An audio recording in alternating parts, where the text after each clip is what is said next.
Hi guys, in this video I will teach you how to completely uninstall software that refuse to delete on your laptop.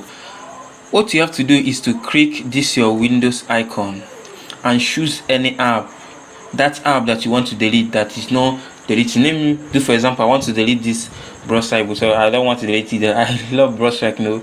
So just right click, you see uninstall, click the uninstall. On this menu right here, just right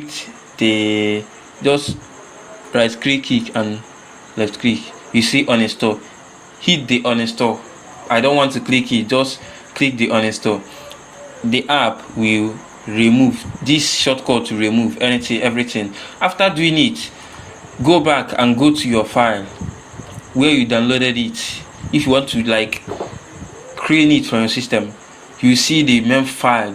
For example, let's use this TikTok for example. Just right click it and delete. It will delete completely from your laptop. Thank you and God bless you. If you find this video helpful, just hit the subscribe button and the notification bell, so anytime I drop another video like this, you're gonna be the first to get it. Thank you.